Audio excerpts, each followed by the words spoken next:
자리에 일어나셔서 함께 사랑하셔서 오시옵네 찬양하며 나아갑니다.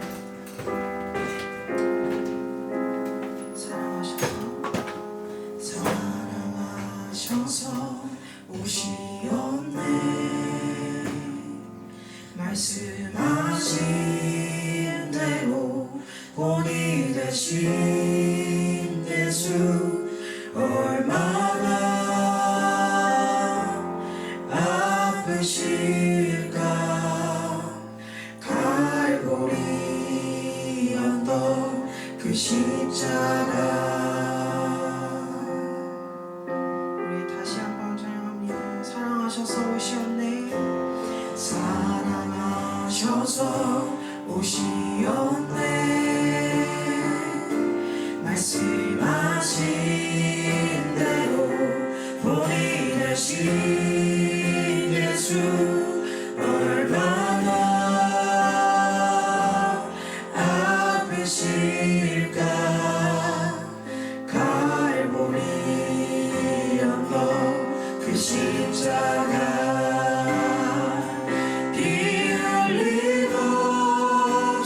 이룰 수 없네 고난받을 이유 없으신 주 순종하셨네 그 십자가 지셨네 우리를 위해.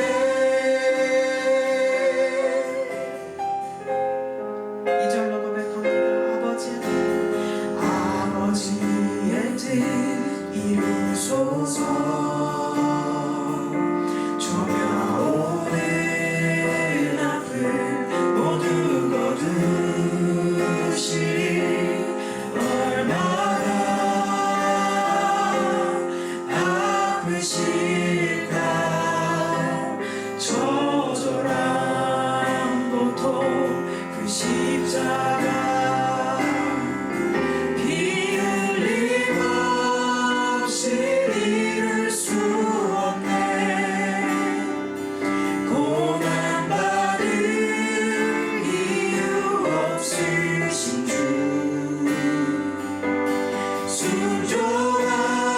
순종하셨네 그 십자가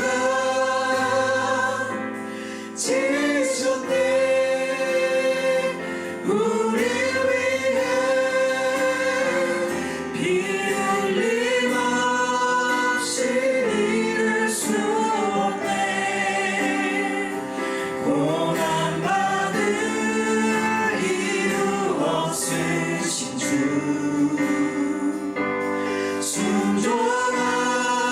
순종하셨네 그 십자가 지셨네 우리를 위해. 피 흘림 없이 이룰 수 없네 고난받을 이유 없으신 주 순종하셨네 그 십자가 지셨네 우리를 위해.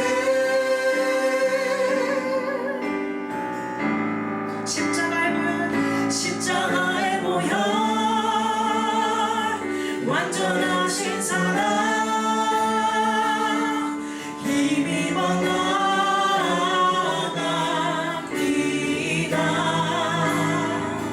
십자가의 보혈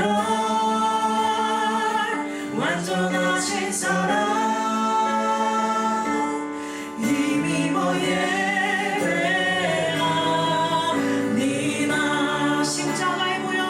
십자가의 보혈 완전하신 사랑 힘입어 나아갑니다.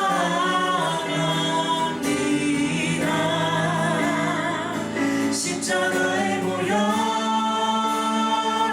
완전하신 사랑 힘입어 예배합니다.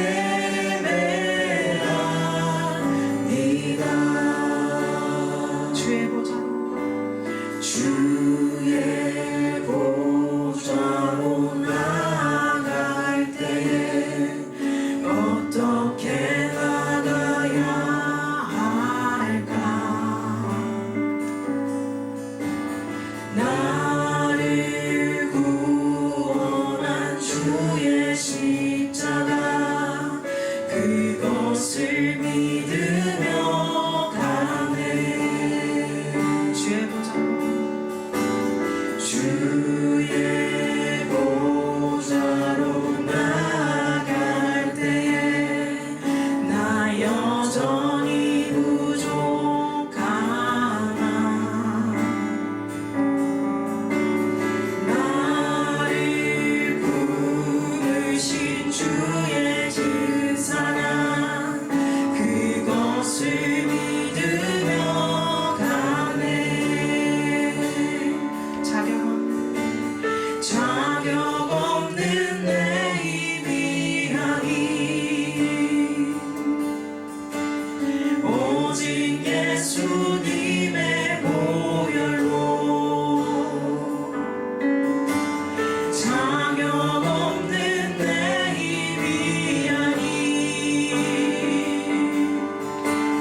오직 예수님의 보혈로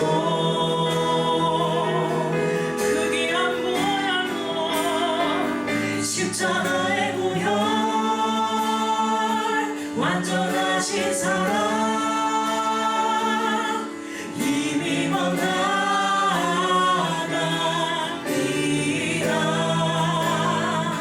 십자가의 보혈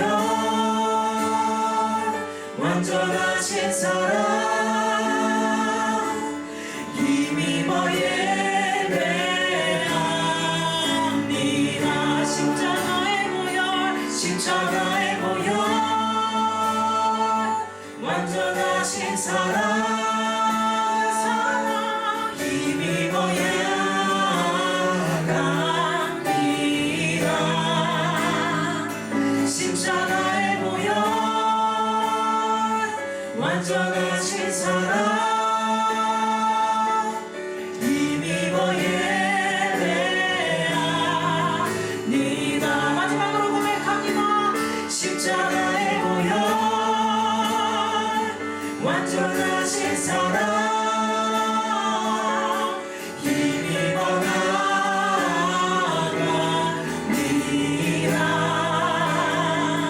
십자가의 보혈 완전하신 사랑 힘입어 예배합니다. 힘입어 예배합니다. 힘입어 예배합니다. 오늘도 그 사랑에 힘입어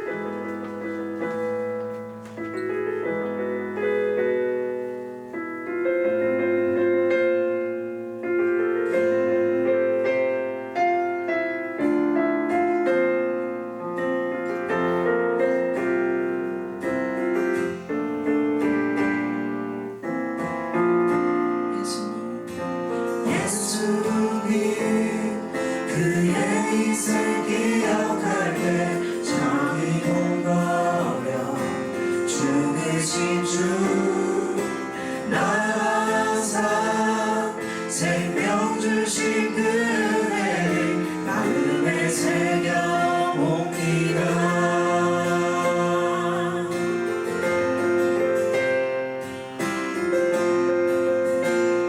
우리 다시 한번 그 사랑 찬양합니다.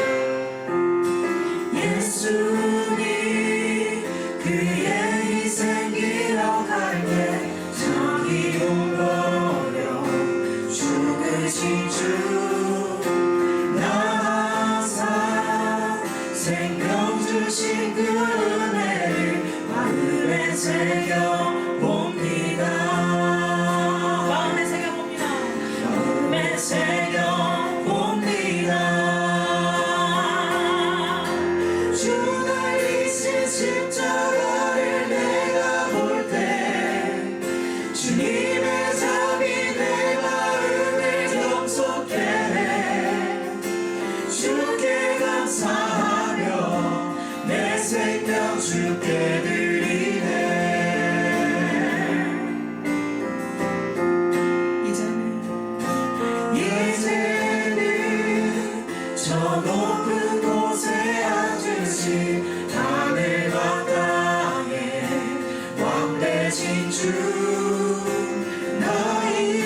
수치와 고통 가운데서도 아버지의 뜻을 이루기 위해 순종으로 나아가신 예수님의 희생적 사랑을 찬양하며 나아갑니다. 하나님, 오늘 십자가에서 조명한 예수님의 길이라는 주제로 생명의 말씀을 듣길 원합니다. 이 시간 하나님의 마음과 은혜를 알기 원하는 여기 모인 각 사람 가운데 주님의 마음과 뜻이 잘 새겨질 수 있도록 이 시간 임재하여 주시고 인도하여 주시옵소서. 우리 이러한 마음을 가지고 함께 주님 앞에 간구하며 나아갑니다. 기도하시겠습니다.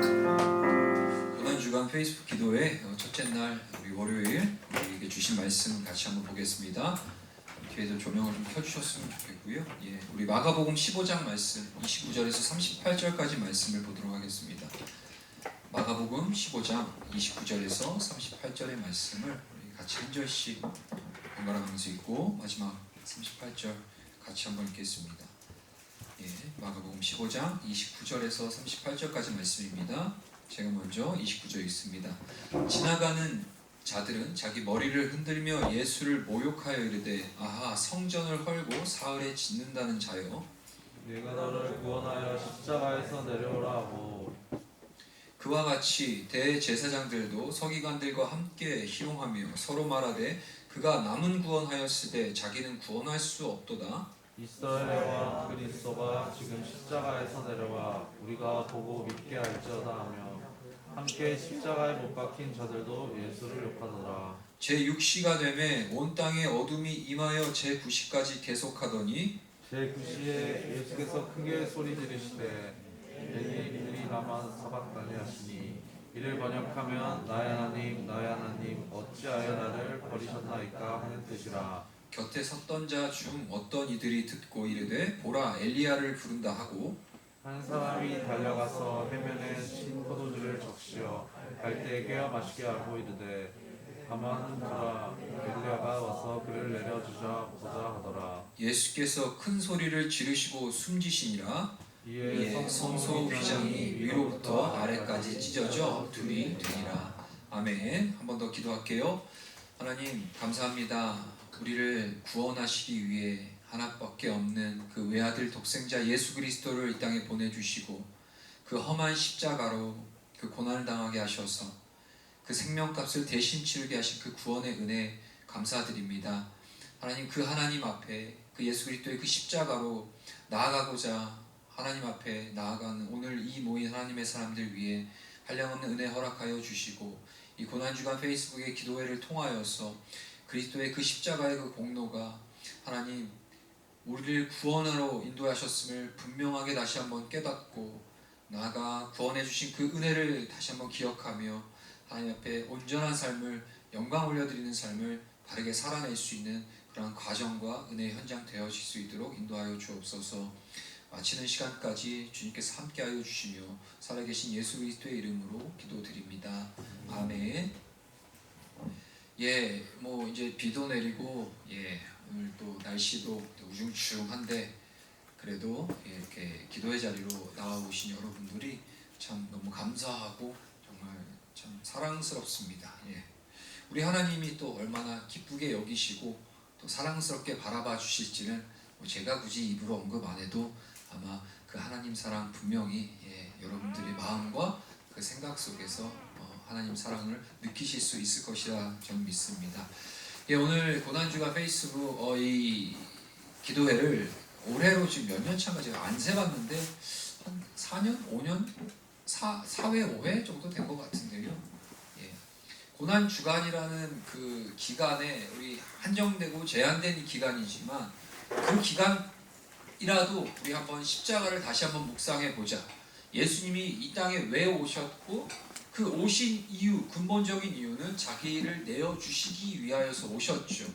그럼 과연 왜 내어주셔야만 했는가라는 정말 깊이 있는 그 질문 앞에 우리가 이 한 주간을 좀 집중해서 좀 그렇게 살아간다면 우리에게 주신 그 구원의 의미를 더욱더 크게 한번 우리가 깨달아 알게 되고 그 은혜 안에서 또 우리 삶도 살아갈 수 있을 것이라는 그런 기대 속에서 이 고난주간 특별히 이 페이스북 기도회로 저녁에 모이는 그런 시간들을 마련해 보았습니다.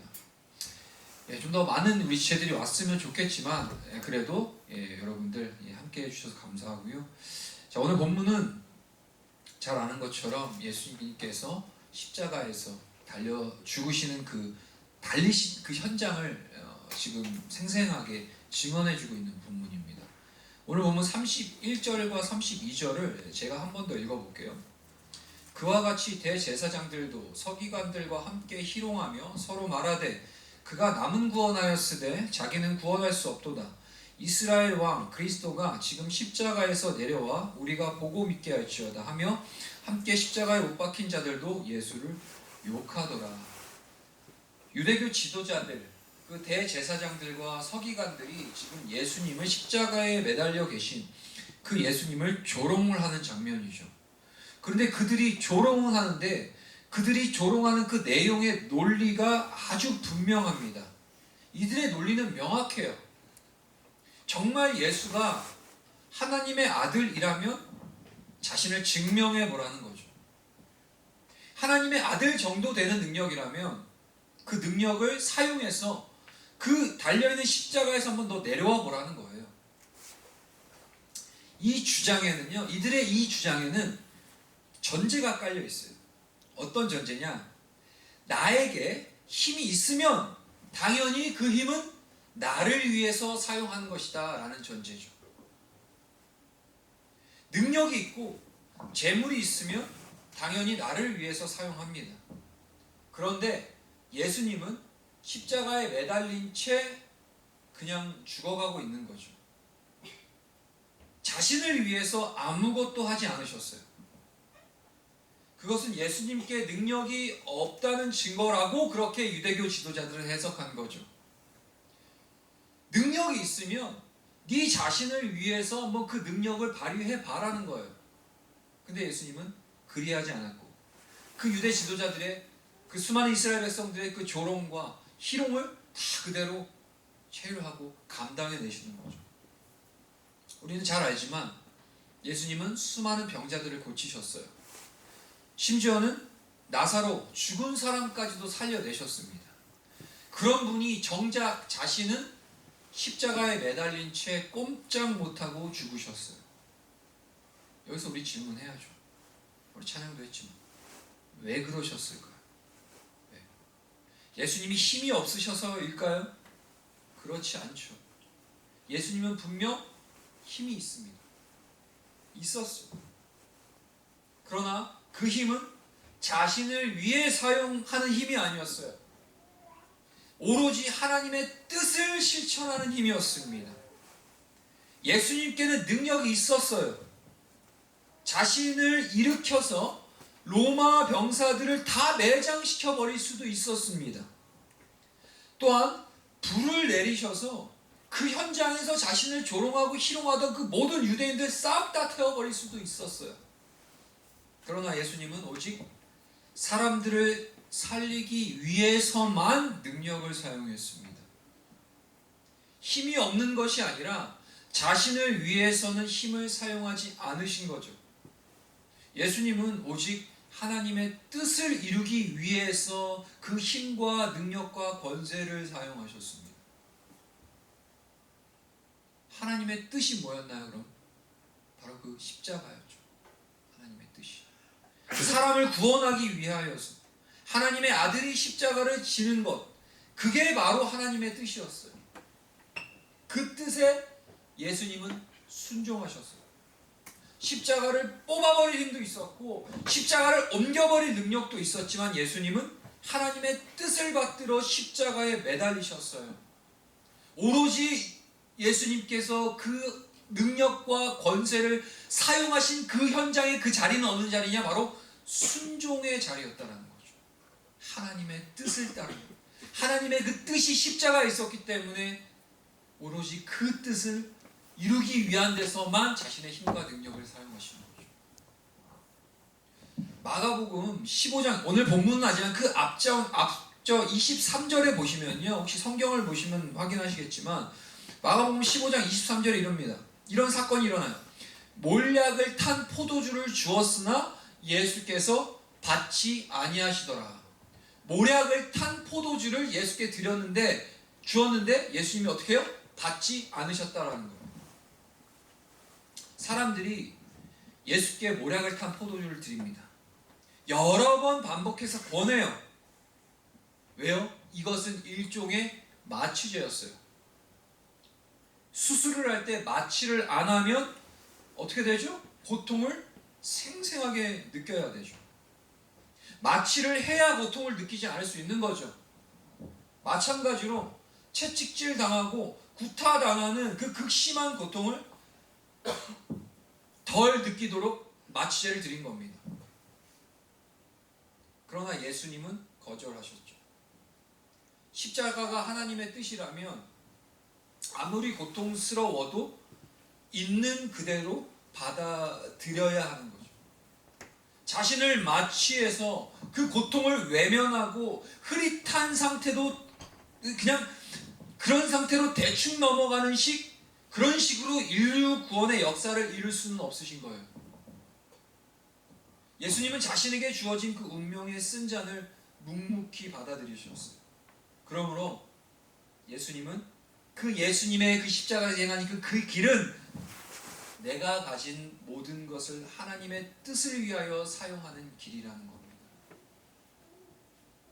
다시 한번 예수님께서 걸어가신 그 길을 십자가를 향한 그 걸어가신 그 길은 무엇 때문이야?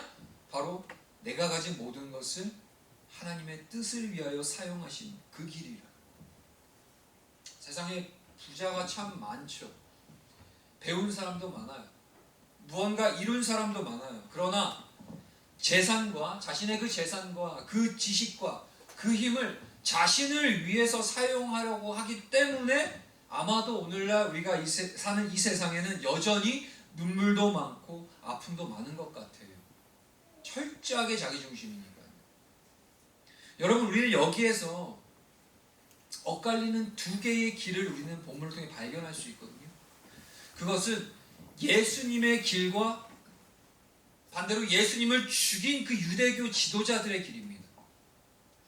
내 재산과 내 시간과 내 열정을 나 자신을 위해서 사용하는 사람은 어쩌면 현대판 대제사장들이요 오늘날의 서기관들일 수 있는 거예요. 그들은 또 한 번 예수님을 십자가에 못 박는 경우가 마찬가지인 거죠. 오로지 나를 위해서만 나의 힘과 나의 재능과 나의 권력과 나의 모든 것들을 오로지 나를 위해서만 사용하는 그러한 모습들. 어쩌면 성도인 저와 여러분들에게도 해당되는 영역일 수도 있는 거죠. 현대판 대제사장들 이나 다름없는 거죠. 오직 하나님의 뜻에 순종하는 사람, 그 하나님의 뜻이라면 십자가라도 받아들이는 사람, 하나님의 마음을 따라 내 힘과 내 능력으로 사람을 살리는 그 하나님의 마음을 읽고 헤아릴 줄 아는 사람, 그 뜻을 따라서 내게 주어진 힘과 그 능력을 하나님의 뜻을 따라 사용할 줄 아는 사람, 그 사람이야말로 진정한 예수님의 제자인 거죠. 예수님의 길을 따라 걷는 예수님의 제자들, 저와 여러분들 우리 모두가 될 수 있기를 주님의 이름으로 축복합니다.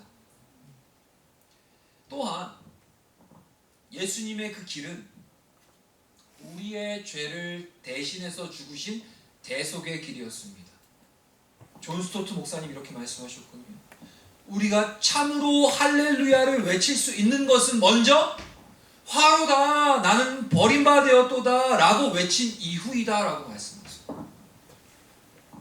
우리가 진짜 하나님 앞에 할렐루야 예수 그리스도 할렐루야라고 외칠 수 있는 그 자리는 어디냐? 먼저 화로다 나는 망한 존재로구나 라고 그렇게 외친 그 이후에나 가능하다는 거죠. 내가 죄인임을 참으로 아는 사람만이 십자가의 은혜가 얼마나 엄청난지를 깨달을 수 있습니다. 적나라한 내 모습을 있는 그대로 직면하면서 화로다 나여 버림받았도다, 이건 이사야의 고백이었거든요. 그 하나님의 영광 앞에 섰던 그 고백으로 탄식하는 사람만이 예수님을 통해 용서해 주시는 그 하나님을 향하여 진정한 할렐루야를 외칠 수 있는 겁니다. 오늘부터 시작된 이 고난주간 기도회를 통해서 내가 누구인지를 깨닫는 은혜, 나를 파멸시킬 수 있는 죄를 직면하는 은혜, 그 깊은 절망과 탄식의 골짜기에서 마침내 그 십자가를 붙들고 할렐루야를 외칠 수 있는 은혜가 우리 모두에게 임하기를 주님의 이름으로 축복합니다. 유대교 성전의 가장 중요한 부분이요, 지성소였어요. 지성소. 글자 그대로 지극히 성스러운 장소였어요. 그 지성소에는 1년에 단 한 번 속죄일에만 들어갈 수 있었는데, 그것도 누구만? 단 한 사람, 대제사장만 들어가는 곳이 바로 지성소였어요. 한 해 동안 이스라엘 백성들이 지은 모든 죄를 하나님께 고백하고 용서를 간청하기 위하여 대제사장이 대표로 들어가게 되는 거죠. 백성들의 죄가 너무 크고 무거울 때, 혹은 그 대제사장 자신의 죄로 하나님의 심판을 받아 그 지성소 안에서 죽을 수도 있었어요. 그래서 그 지성소에 들어가는 날 대제사장은 특히 그 옷에 특이한 옷을 입습니다. 그 밑에 방울이 달려서 걸을 때마다 소리가 나는 옷이거든요. 만약에 소리가 나면 지성소에 들어간 대제사장이 뭐 했다는 표시예요? 살아있다는 표시. 반대로 소리가 안 나면 제사장이 하나님의 심판을 받아 그 자리에서 죽었다는 뜻이죠. 만약에 지성소 안에서 대제사장이 죽으면 시체를 처리할 방법이 없어요. 왜? 지성소에는 대제사장 외에는 다른 사람 들어갈 수 없기 때문이죠. 그래서 제사장이 그 입는 옷에 방울과 함께 뭐가 달려 있을까요? 끈이 함께 달려 있어요.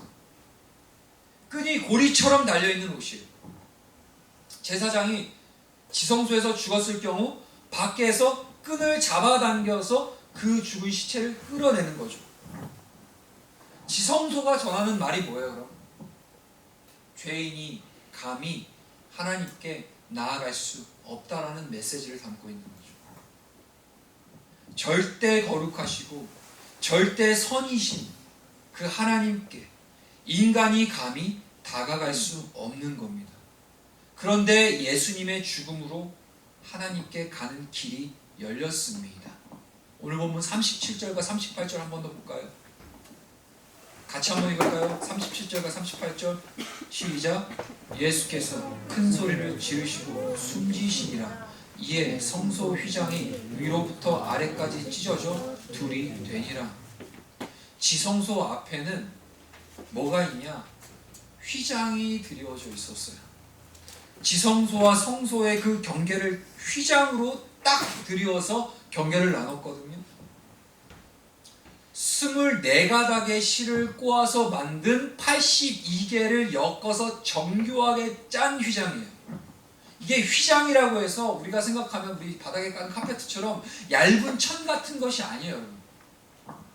휘장의 두께가 손바닥만 했다고요. 쉽게 말해서 굵은 밧줄 82개를 엮어서 만든 휘장이라고 생각하시면 돼요.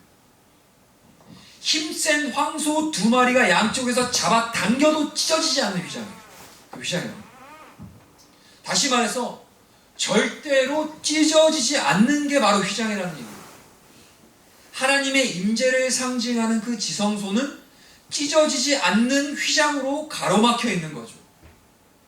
이것은 죄 있는 인간이 하나님께 나아갈 수 없음을 나타내는 상징이죠. 그런데 예수님께서 십자가에 죽으시던 바로 그 순간 찢어질 수 없는 휘장이 찢어졌어요. 예수님께서 우리의 모든 죄값을 치르시던 바로 그 순간 인간과 하나님 사이를 가로막고 있던 거대한 휘장이 찢어졌습니다. 이제 예수님을 믿는 사람은 누구나 하나님께 나아갈 수 있는 길이 열린 겁니다. 로마서는 이 진리를 가리켜서 뭐라고 표현하고 있냐? 양자됨이라고 표현합니다. 로마 제국에서요, 양자는 친자식과 똑같은 권리를 가지게 되거든요. 비록 노예 신분이었다고 해도요, 존귀한 집안의 양자로 들어가면 그의 과거는 깨끗이 청산되고 그는 더 이상 노예가 아니게 돼요. 그날부터 그의 신분은 귀족이 됩니다. 뭐 여러분 세대는 물론 리메이크돼서 수년 전에 다시 이제 방영을 했지만 영화 배너, 저 어렸을 때 봤던 기억이 있거든요. 그 배너의 장면을 보면요, 노예로 전락한 그 배너, 주인공 이름이 배너거든요. 그 배너는 배에서 노를 젓는 신세가 됩니다. 그런데 그 배너가 막 채찍에 맞으면서 노를 젓던 배가 침몰해버려요. 그때 존귀한 로마의 귀족이 그 귀족을 배너가 어떤 상황 속에서 구해줍니다. 귀족을 구해내요. 그 일이 인연이 돼서 그 귀족이 그 배너를 양자로 입양을 해요. 그때부터 배너는 존귀한 신분이 됩니다. 양자가 되는 것이 이처럼 중요한 거죠. 한순간에 사는 집, 입는 옷, 만나는 사람, 물려받은 재산, 누리는 특권, 사회적 신분 모든 것이 송두리째 바뀌어버립니다. 심지어 제국의 황실에서 친자가 아니라 양자가 황제 자리를 물려받는 경우도 있었어요. 그 시대에 내가 누구인가 보다 더 중요한 건 내가 누구의 집안에 속한 누구의 아들인가가 굉장히 더 중요한 문제입니다. 그래서 로마서 8장 15절 제가 읽어드릴게요.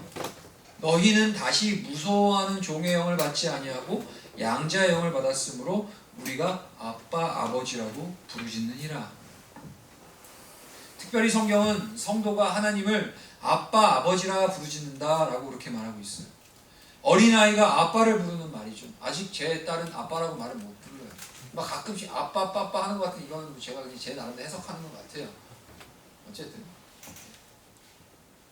어린아이는 자신의 능력으로 사는 존재가 아니잖아요. 어린아이의 중요한 문제는 내가 얼마나 능력 있는가가 아니에요. 그 어린아이에게 가장 중요한 건 그 아빠가 누구인가죠. 아빠에게 능력이 있으면 아이는 걱정이 없어요. 아빠를 부르면 아빠가 달려와서 언제든지 도와줄 수 있습니다. 그래서 성경은 예수님을 믿는 성도를 어린아이에 비유하기로 하죠. 우리의 능력으로 사는 것이 아니라 하나님의 도우심으로 살기 때문에. 여러분, 십자가에서 죽으신 그 예수님으로 말미암아 하나님께로 나아갈 수 있는 구원의 길이 열렸습니다.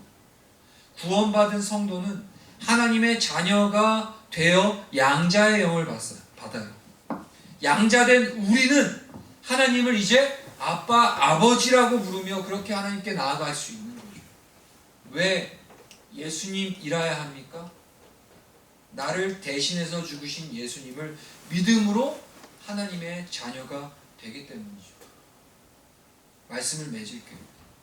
십자가에서 조명한 그 예수님의 길은 나를 대신하여 죽으신 대속의 길이고 자신의 모든 것을 다 하나님의 뜻을 이루기 위해 사용하신 헌신의 길이었습니다. 하나님이 내 아버지 되게 하시고 나는 그분의 자녀가 되어 감히 하나님께로 나아갈 수 있게 하신 그 구원의 길, 바로 예수님이 걸어가신 그 십자가의 길입니다.